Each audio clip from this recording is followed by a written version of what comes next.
Sa ulo ng mga nagbabagang balita, isang lalaki inambush ng riding in tandem, himalang nabuhay. 1911 style pistol, sikat na sikat di lamang sa real steel pero pati na rin sa airsoft. Ang dahilan, alamin. Aso naghurumintado matapos tangkain ng amo na kunin ng isang AEG. Airsoft guns, sakop pa ba ng gun ban? Ang kasagutan, tutukan. At Gunner Bunny umeksena sa dub smash.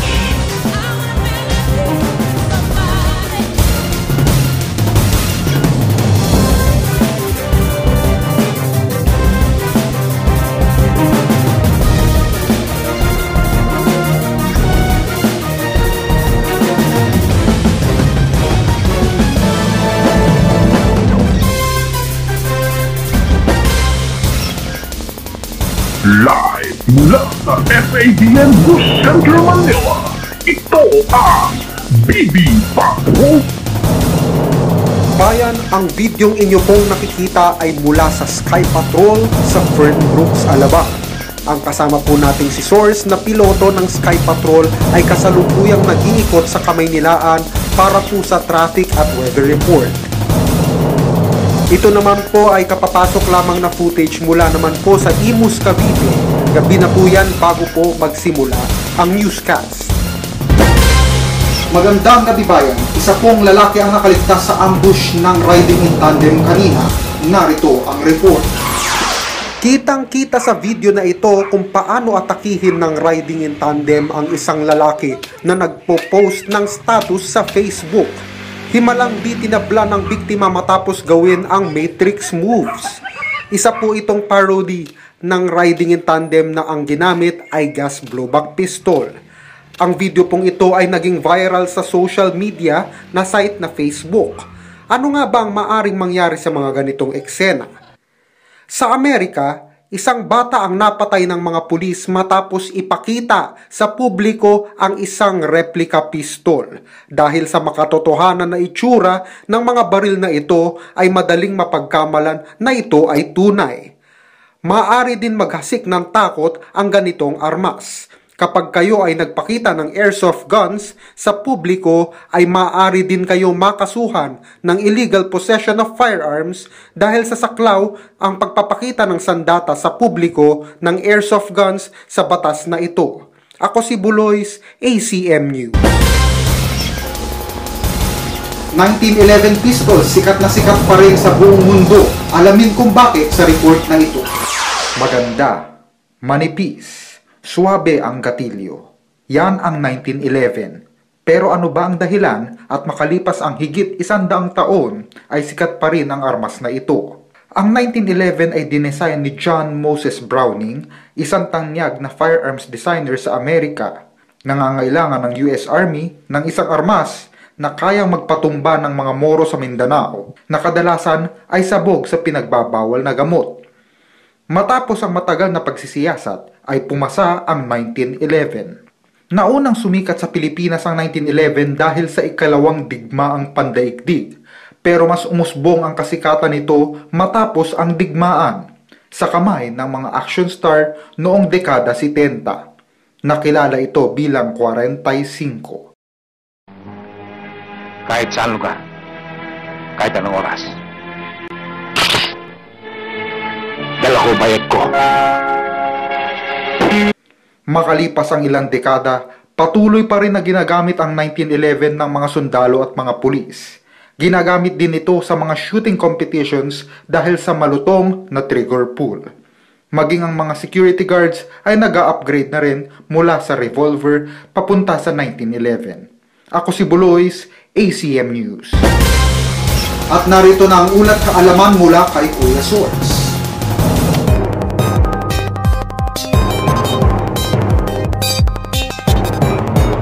This is a Galaxy MP5K all stock. This is around 320 FPS. This will be a comparison between a stock battery and a poly battery. Today I'm using a stock battery and will be firing some few rounds, and let's see what the stock can do.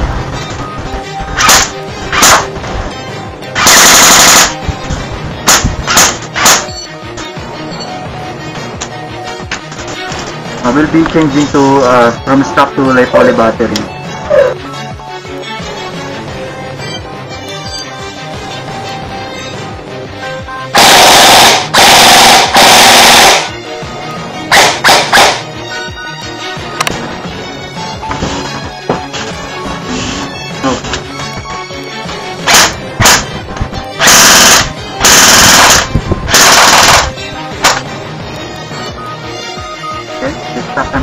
Galaxy MP5K with a Tuxero Lipoly inside. This is Source signing off. At ang ating kasamang si Gunner Bunny ay sumisikat sa Dub Smash. Narito po ang video niya. Panoorin po natin. Ayan po, nakikita po ninyo. Yan po, kumakanta po si Gunner Bunny. At kung inyo pong matatandaan, si Gunner Bunny din po ay isang musician. Siya po ay nagki-keyboard sa isang banda. Yan. Kita ang galing.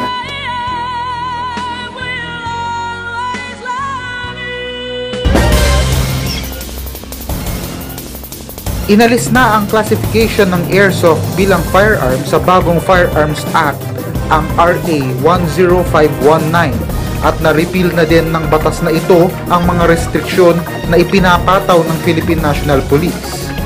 Hindi na maaaring makonsidera na firearm ang airsoft dahil hindi ito nakakamatay. Ito rin ay walang ginagamit na cartridge na ginagamitan ng pulbura. Inaasahan ng buong airsoft community na magiging positibo ang aksyon ng COMELEC sa darating na halalan dahil nung nakaraan na senatorial elections ay kabilang pa rin ang airsoft sa gun ban. At narito na ang ating bagong segment ngayon na Tara Pets. Narito na si Pets.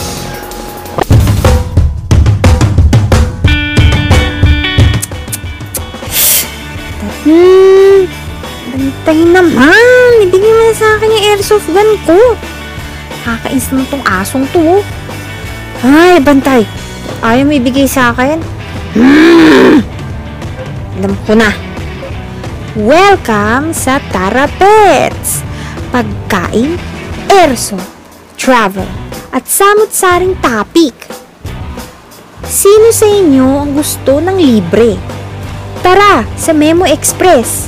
Hindi lang sila nagbebenta ng smartphone at tablet.